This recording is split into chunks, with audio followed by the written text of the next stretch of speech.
ngasi April gi tarik taraga mari adugumlaba prithivida tangna thoklaba amata ngairaba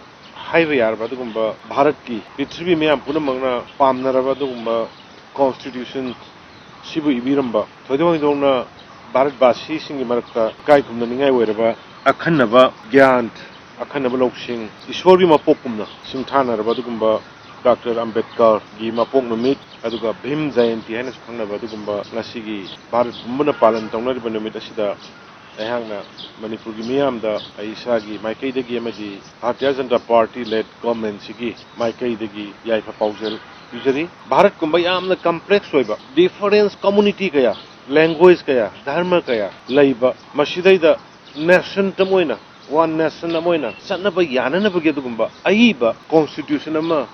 thamba haibuse araiba nati secularism da gimpham oiba jati amaga jati amagi marakta sab manaba miyang na thammakanda amato oibagi wakhalonda humanity da base oba adugumba constitution ama draft tawnaba inaba honabada matamdu da Bharat ki miyamna mangak haigalaga kanana tawgedrino ne yeng matamda adugumba Ambedkar mana yamna thajadaba mayamna expect tongna mawngda hentokna anuba prithivigi hongaiba changes mayam siga sanana adugumba constitution semamani pan mahaki constitution mana irammiba sidaida loina sure aikoina mohana singkhadragasu yam maruina mahana social justice mipung khudimakta khanaba leitana manaba thakta justice phanganabagi adugumba achouba portion share adugumba section yauramba nupi amadi nupagi atopa countries in the Satin Cannabalasu, Bharata, Nupi the Nupagi, Cannaba, Tambayadi Habagi, Nupi the Hena Sakti, Pigam Habagi, Lera Mivamagi, Constitution part, Sel Tungi, Pivamda, Sota Banatraga Sotaba, I hand Manatraga Anemba, Tambayadi Haidana, Madugi, equality, Ama, Hangana Mana, Piram Kipa, Mipung Kudimakta, Magi, freedom of right, Magi, freedom of expression, Miu Bamagi, some man of a hug. Some man of freedom provided macha money, decency, amadi morality na singba kara hapakanda. Kudik makpo masagi hak masagi wahai makasagi wakalo pongdok tanabagi iram miba pot kaya. Mahaksi mahaki wari mayam na khangi mahak scholar amangoy badanate. Mahak journalist wairami educationist amani law yam na khangba amani aduga masi social reformer amasumasa oi kiba adugumba. Atang bulusingba aman mahangna Bharat ki samvidhan se semba matamda main architect se mana document si iba matamda Bharat ta leiriba apikpada kina soba phauba jati khudingmakki cover toba yaba hill and valley tribal and general anembada kina awangba kina leiriba punamak se consul kanda punamak sigi welfare gi damakta mana semamiba saramiba maruina Mipung Kudimakka Samana Hak Pigadabani, Mewbagi Weba, Meme and Meme of the people of Bharat Basi Kudimana, Hangadabani, so one of Masa Cairo, Hypersingle, economy, liberalism, economy, the Amanama would depend on Holakanda, Loina, Samana Hingadabani Habi walk alone. Piramiba Mayam say, echoing a sea, Bharat Basi, Moina, Mahak, the Tauramiba Portado, Equi, Kavungamde, Singtatabungamde, Loina Magumba, Amalekitaba, Ki, Awabudu. Sarugaba, Nungaita Budu Sarugaba, Adu, Magi Pokimit, Magumba, like Pokemon Pama, Pokimit, a dog, Nasi Bharat Basi, Pumana, Ningsing Bani, Masida, Equi Manipur Bishu,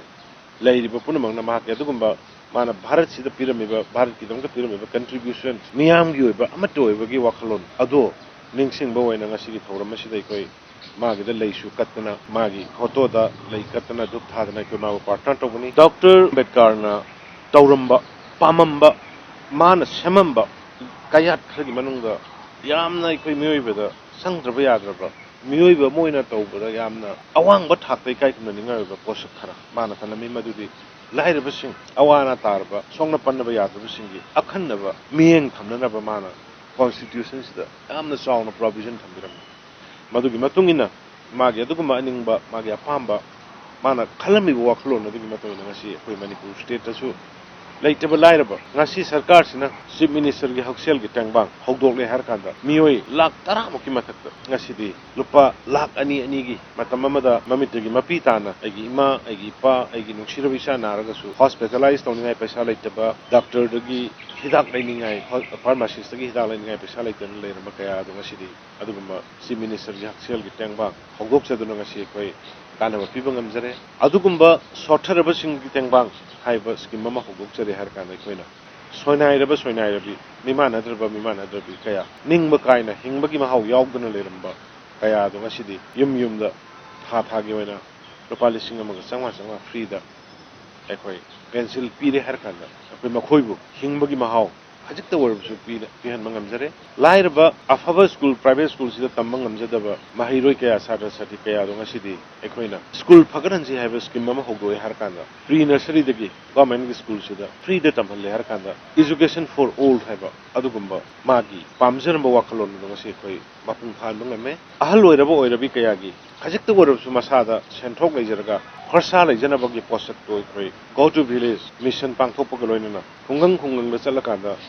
Assolna लेते लाइरा अवादा पापुन मग येंगा कांदा ngasi एखोई ऑलेज pencil मियोई वाल होबा मियोई लिसिन कुंट्रा gi maya de koi ऑलेज पेंसिल फंगन मंगमे अदुना महाकना पामबिरंबा तौबिरंबा लेबाक सिगी लेरिबा मियाम पुनमक फाननबा मानबा थाकता पुखनबा लेते लाइरा असोलना मयामबु पुखनबगी वाखलोना दो एखोई सरकार निसु सबचाने एखोई चथजरी दुगा मखा तानासु एखोई असुगुमा मागी वापोंग निसिंबगा लोइनना मखा ताना दुगुम्बा थबक सिंग एखोई मखा चथजरी गनि हाइदनि आमदै